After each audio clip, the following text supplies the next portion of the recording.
రైతు భరోసాపై ముగిసిన cabinet sub committee సమావేశం ముగిసింది. 2 గంటలకు పైగా సమావేశం కొనసాగింది. రైతు భరోసా విధి విధానాలపై సబ్ కమిటీ చర్చించింది. రాష్ట్ర వ్యాప్తంగా సేకరించిన రైతుల అభిప్రాయాలపై సమావేశంలో చర్చ జరిగింది. ప్రభుత్వం రైతు భరోసాకు కట్టుబడి ఉందని డిప్యూటీ సీఎం భట్టి విక్రమార్క తెలిపారు. యాసంగికి రైతు భరోసా ఇచ్చేందుకు ప్రభుత్వం సిద్ధంగా ఉందన్నారు. వ్యవసాయ రంగాలకు బడ్జెట్లో 72,659 కోట్లు కేటాయించిన విషయాన్ని గుర్తు చేశారు. గత ప్రభుత్వంలో నిర్మించిన రైతు వేదికలను పూర్తి స్థాయిలో అందుబాటులోకి తేవాలని నిర్ణయించారు.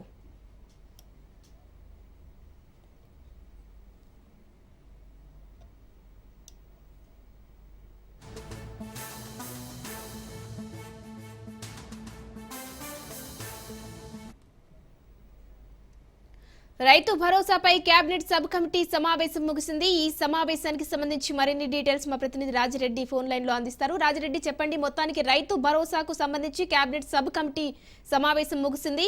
ఇప్పటికే కొన్ని జిల్లాలలో ఇంకా రైతు భరోసా అందలేదని రైతులు వాపోతున్నటువంటి దృశ్యాలు కూడా మనం చూసాం. సో దీనిపై ఏ నిర్ణయాలు తీసుకున్నారు?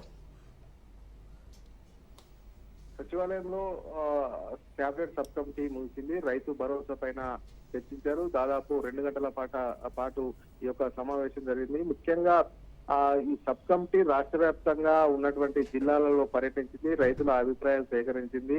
అసలు రైతు భరోసా ఏ రకంగా అమలు చేస్తే బాగుంటుందనే రైతుల దగ్గర నుంచి ఆ సలహాలు సూచనలు తీసుకున్నారు. ఈ యొక్క నేపథ్యంలో అసలు ఈ రైతులు ఇచ్చినటువంటి సలహాలు ఏంటి, ఏ జిల్లాల నుంచి రైతులు ఏమేమి చెప్పారనే అంశాలన్నింటినీ కూడా బేరీజు వేసుకున్నారు. అయితే రైతు భరోసా పథకాన్ని సంక్రాంతి తర్వాత ప్రభుత్వం అమలు చేయాలని యోచన చేస్తుంది. ఇప్పటికే ముఖ్యమంత్రి రేవంత్ రెడ్డి కూడా సంక్రాంతి తర్వాత రైతు భరోసా అమలు చేస్తామని చెప్పారు. అయితే ఇప్పటి వరకు రైతుల దగ్గర నుంచి సేకరించినటువంటి అంశాలు ఏంటి, ఏ రకంగా ముందుకెళ్లాలి, ఎకరాకు 7,500 రూపాయలు ఇస్తే ఎన్ని ఎకరాల వరకు ఇవ్వాలి, ఎంతవరకు కటప్ పెట్టాలి అనే అంశం పైన కూడా చర్చించారు. ఇప్పటికే ఒక ప్రభుత్వం అయితే ఒక క్లారిటీతో ఉంది.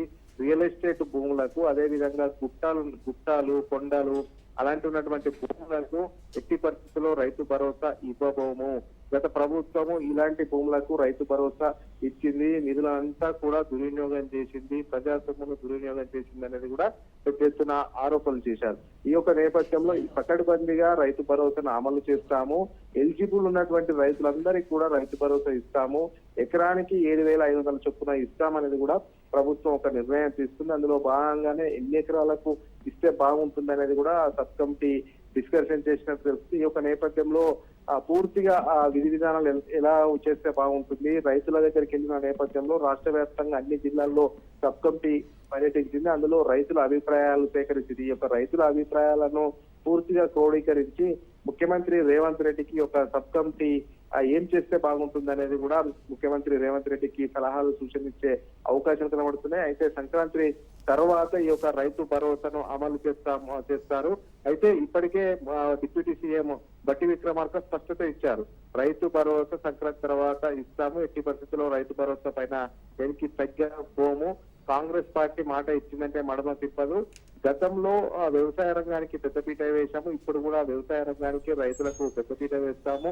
గత బడ్జెట్ లో కూడా 72,000 కోట్ల పైచీలకు వ్యవసాయం పైన బడ్జెట్ లో ఆమోదం తెలుపుకున్నాము. రైతులకు పెద్దపీట వేసే ప్రభుత్వమే కాంగ్రెస్ ప్రభుత్వం అని చెప్తున్నారు. మొత్తానికి రైతు భరోసా పైన రాష్ట్ర ప్రభుత్వం సీరియస్ ఫోకస్ పెట్టింది. అందులో భాగంగానే ఈ యొక్క సబ్ కమిటీ కూడా భేటీ అయింది. సెక్రటరియట్ లో భట్టి విక్రమార్క, అదేవిధంగా వ్యవసాయ శాఖ మంత్రి తుమ్మల నాగేశ్వరరావు, శ్రీధర్ బాబు, పొంగులేటి శ్రీనివాసరెడ్డితో ఈ సబ్ కమిటీ వేశారు. ఇదంతా కులంకుశంగా రైతుల దగ్గర సేకరించినటువంటి సమాచారం పైన చర్చించారు. మొత్తానికైతే విధి విధానాలు పూర్తి స్థాయిలో ఖరారు చేసి రైతు భరోసా అనేది సంక్రాంతి తర్వాత అమలు చేయడానికి ప్రభుత్వం అయితే కసరత్తు చేస్తుందని చెప్పుకోవచ్చు.